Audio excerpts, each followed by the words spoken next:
Again, another day in the wrestling world.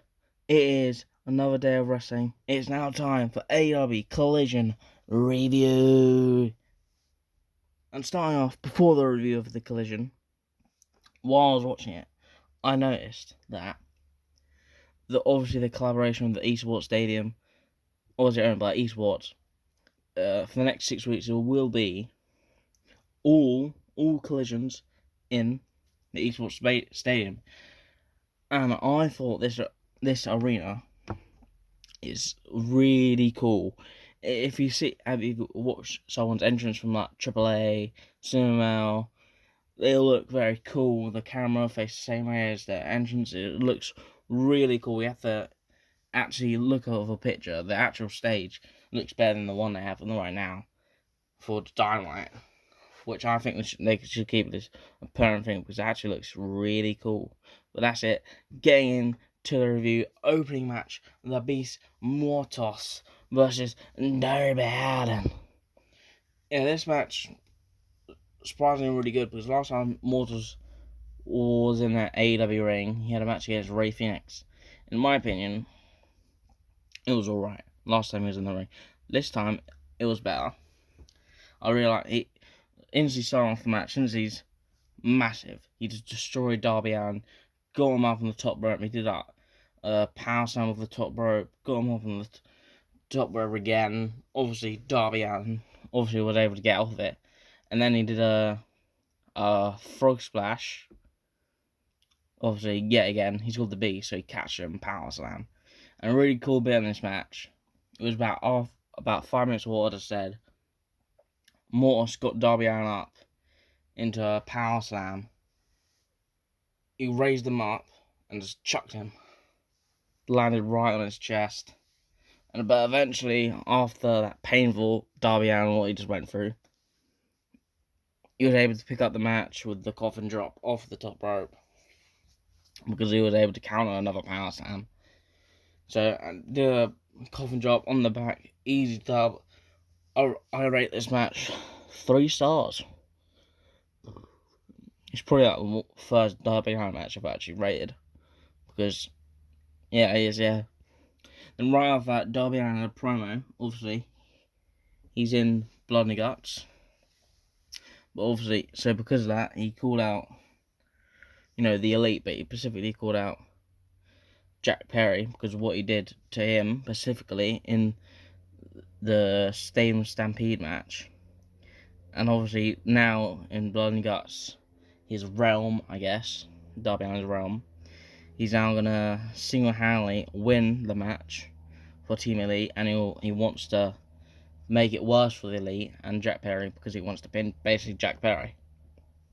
And then once he's done with that, he wants to get back to title contention. And obviously his title is the TNT title, which Jack Perry holds.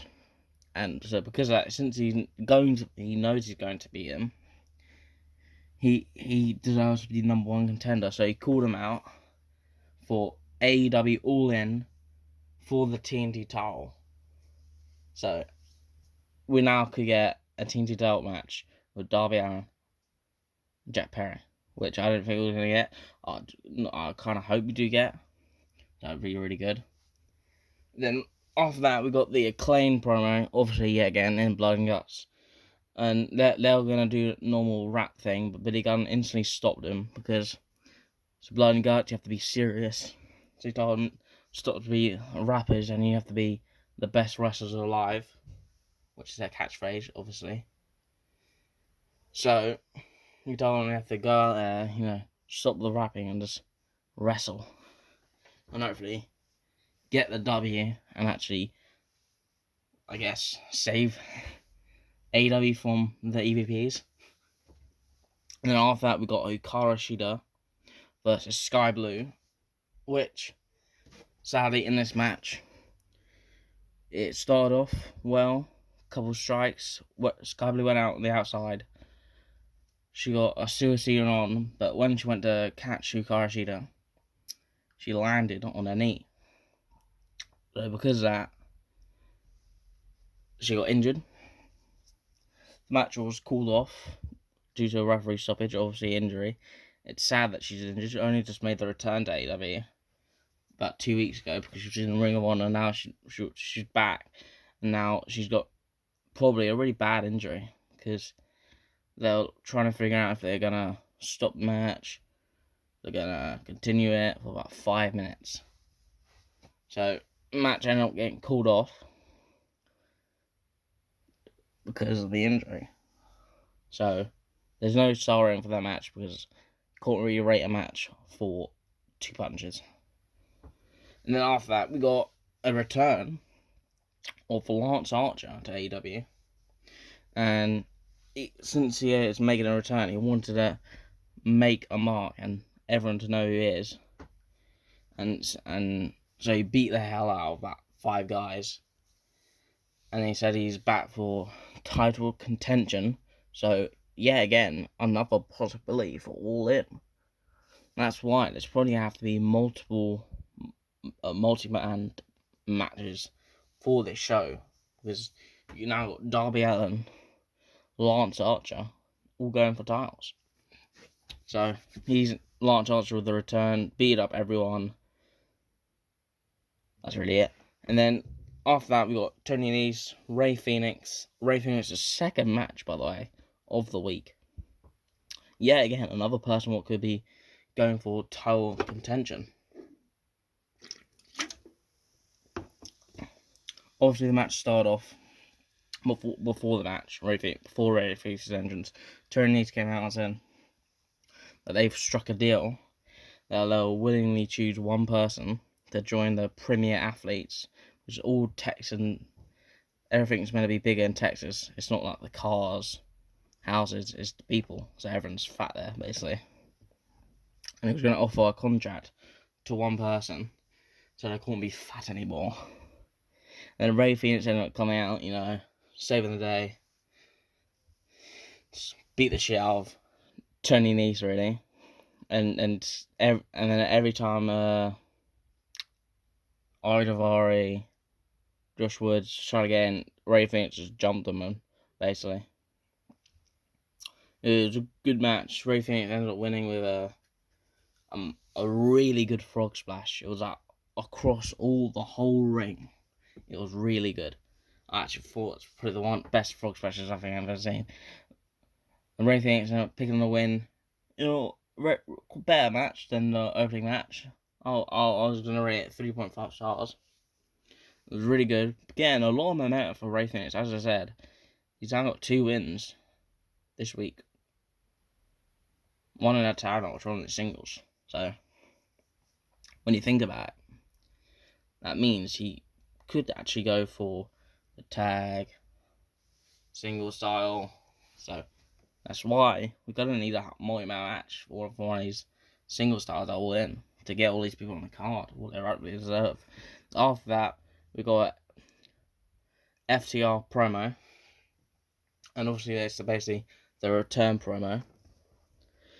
And they instantly started off, why we haven't seen them in a while. And the reason why, because Cash Wheeler has been going through stuff because what happened last year, around about All In, about the end of August, a week before All In. Tons of controversy, may have been going to prison, so tons of legal issues, and he's now finally sorted that all out. That's why we haven't seen him for a while. And then Dax Hardwood, in April, he suffered an injury in the ladder match against the Young Bucks at Dynasty. And ever since then, he's been rehabbing it, and now it's obviously done rehabbing it. And obviously now they're back in tag team, and because of their past record, they're actually in title contention. But to prove it, they want every week on Collision, they want to have tag matches. So the week of All In, they can have, they rightfully deserve, a tag team title shot at All In. So every week on Collision, it'll be FTR's road to the tag titles at All In, which means that's most likely going to happen. As I said, I said this when I reviewed Rampage and Dynamite. FTR should be going for the tag titles, which they now are. But that means the Acclaimed are going to have a tag title match eventually between maybe it's a triple threat tag match, or maybe the Acclaimed get a match the week before, the same week, but who knows. Right after that, we got the Shida promo. Obviously, Shida felt bad for what happened to Skye Blue, but that does mean she got the win. So she wants to title contention. So she called out Britt Baker for how she can go for Mercedes Moné, even though she's got more wins. She told her to get in line. So to prove that Hikaru should be in front of the line for the TPS style, she called out for a match on AEW Dynamite Blood and Guts, which is next week, or eventually did get confirmed. So that's going to be Britt Baker's, obviously, return match. And I obviously think, yes, Hikaru Shida, yes, if you actually see, yes, she should be going for the titles. She's obviously going to win this match, because even though, yes, Britt Baker should be going for the title, she is the more popular women's wrestler. So Mercedes Moné, obviously, in that match, is probably going to help Hikaru Shida win by accident. So that then we'll probably get the official announcement of that match.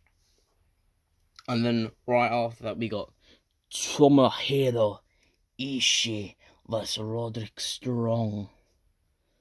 Alright. Yet again, Tomohiro Ishii did the exact same thing. He always does.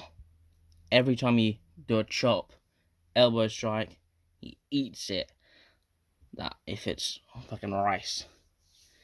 I actually love when wrestlers do that, because it makes them seem powerful. Like, really powerful. But Roderick Strong, he's been wrestling for ages. He knows how to deal with people like that. Obviously, ended up picking up the win due to the Kingdom, obviously. They distracted the referee. Roderick Strong did the low blow. Brainbuster, ended up picking up the win. And then the Kingdom, Roderick Strong, they all got back in the ring, started beating up Tomohiro Ishii. And then Mark Briscoe, Colorado came to save him, and then the Kingdom ended up running away, so they don't, get being shot by two maniacs. And after that, we got the debut of Hologram. Yeah, that Power Ranger who's been going around for the past 3 weeks. His wrestling name is Hologram. Hologram. Like, what? His name is Hologram, but it's a very shit name. Makes up how amazing he was. Obviously, they said, because when you do your entrance, you say where you're from. He's the Mexican wrestler from AAA, who's signed in February. I still don't know what his real name is, but he was amazing in this match. Literally, he just kept running around the ring. Literally, whoever this guy was, also another guy from AAA. Literally, it was in double Hana Karanas, and at the time I could blink. It was so amazing. But obviously, his name is Hologram. But don't matter. He's amazing, and it is also a finisher, because he does say we don't know what his finisher is, but by the looks of it, it's a blue thunderbomb, but a massive one. So he spins around for about a minute, get you all dizzy, and then the blue thunderbomb, you spin. It looks really good. The hologram character, obviously, people found out it's the whole character, from the attire, from the name, moveset. It's all been from Tony Khan, which it's worked out. It's a good character. It's a good thing. And after that, we got a Von Erich promo. The Von Erichs with Dustin Rhodes appeared because they're in Texas. They're in Texas for the next 6 weeks for Collision. So since they're in Texas, You can have the Von Erich wanted to get his son that's trained by Dustin Rhodes, so they can have matches on Collision to prove why they should be, here in AEW. Obviously, they're not signed, obviously, but so they can prove why they should be getting signed. So that means a new trios team with the actual Von Erichs and Dustin Rhodes could be good. They were good when they were the 2 times they were in AEW before, so that means we're probably going to see them about 6 more times, because the next 5 collisions and a Battle of Belts and the Ring of Honor pay-per-view, so 7 more times. So they could have 7 matches. And then after that, we've got the Mark Briscoe promo. Obviously, he's facing Roderick Strong at the pay-per-view. So he basically told Roderick Strong that he should be watching out, because last time they faced each other, he's had more kids. He's learnt more things. He's crazier. He's more wild. Makes sense, because he's lost a couple of teeth since then. And then he went from back up from Friday to Wednesday. The Elite, they should also do the same thing, because in the cage, anything goes. So you can be at the most wildest thing you can ever see in a wrestling ring. So he told him to watch it out later. He's crazy. It's weird. Then after that, we got the co-main event of Collision. Thunder Rosa vs Deonna Purrazzo in the first ever AEW Women's Lumberjack match. Well, it went the same as the normal Lumberjack match. Obviously, both women, normal fighting, the occasional thing. Eventually, they both got out of the ring. They both got pushed back in. And then eventually, one of them, Deonna Purrazzo, got angry that she got pushed in the ring. She went out there and hit someone. There's so many people out there, I couldn't tell. And eventually, they all start brawling. All the lumberjacks all start brawling with the actual wrestlers. Commotions, obviously, all that. And eventually, Deonna Purrazzo actually got suplexed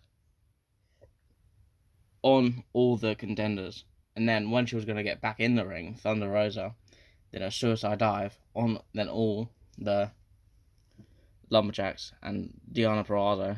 And then she got back in the ring, did a power driver. She ended up kicking out. Match kept on going for a little longer.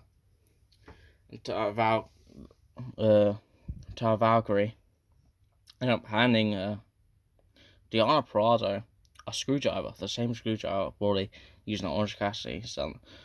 But she gave her the screwdriver, distract the referee. She hit the Thunder Rosa, and she ended up getting the roll-up win. That means Thunder Rosa's lost to Deonna Purrazzo 3 times in a row. This time with the help of Valkyria. So with that, I guess it's a new team, but I wouldn't think should lose 3 times in a row. Because yes, technically 3 times you shouldn't have more rivalry matches going forward, but she did obviously get cheated out of the win, so you can put it back. But also because they've had him, the match has been getting harder and harder. And that means eventually it's gonna be a harder match than the match I had. So it was a very interesting match. This match is just basically all for storyline, really. Yeah, I'll rate that 2.75 stars. It was an okay match. It was okay. But the main event for the crowning of the new AEW World Trios Champions, the Bang Bang Gang, obviously the Guns, and this time Juice Robinson versus the Patriarchy. It was an amazing match. It was amazing. Obviously, Juice Robinson, he proves why this guy can be a main eventer. when you look at him, he kind of does remind you of Macho Man. You know, the hairstyle, the beard, the attire. He's a really good wrestler. Obviously, at any time he got near Christian Cage, he would run away because Christian Cage is scared of people. And obviously, Juice Robinson just basically beat the shit out of everyone. He put Lance Archer. He literally did a suicide dive over the barricade to knock him out, and he literally knocked out Nick Wayne, Christian Cage, knocked out Luchasaurus, got back in the ring, did his finisher to Nick Wayne. Nick Wayne still kicked out with the help of Christian Cage. The match ended up going on for a while. Christian Cage ended up getting ganged up on the Guns and Juice Robinson. But he ended up running away. Luchasaurus and beat the shit out of him. He just shot them all out in the ring. Luchasaurus ended up continuing the match, just beating up the Guns the whole match. And then Juice Robinson obviously got low blowed in the corner. The referee didn't see. So Christian Cage was going to go for his finisher. But since it's Juice Robinson, he countered it. Was going to go for Christian Cage's finisher. Just before he can go for it, for some odd reason, the referee grabbed Christian Cage's leg. There's no explanation for why he did that. And then, obviously, Nick Wayne's mum, the Brazzers stepmom, if you were to call it, sprayed with hairspray, Juice Robinson in the eyes. Obviously, then Christian Cage did the low blow. Then he got on the top rope. He did a frog splash, and again a winner of a frog splash, which was really good as well. And then because of that, the Patriarchy are now the new AEW World Trio Champions with the help of the stepmom of Nick Wayne.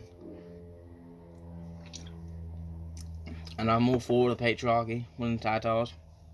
As I said, I'd rather have them as champions because the Bang again just get vacated and just put back on it. It makes it a bit weird. Overall, a really good match, really good show. Rate the match 3.75 stars. The best match on Collision, obviously. The whole show was a very even show. There's nothing bad on this show. And obviously, since Christian Cage is the father, he overall has everything. The ref giving everyone the cheer stars. Christian Cage just took all the stars and just raised them all. And Luchasaurus lifted them up, and that's how the show ended. But just before the show ended, a lot of fans, and even the commentators, thought someone was going to come out because, I don't know why, but the lights just kept on flickering.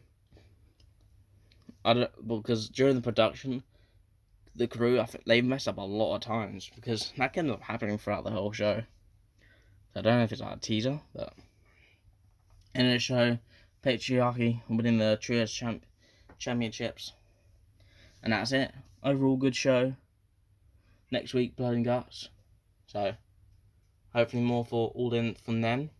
And see you guys next time, because that was Collision's review. Like, subscribe, bye.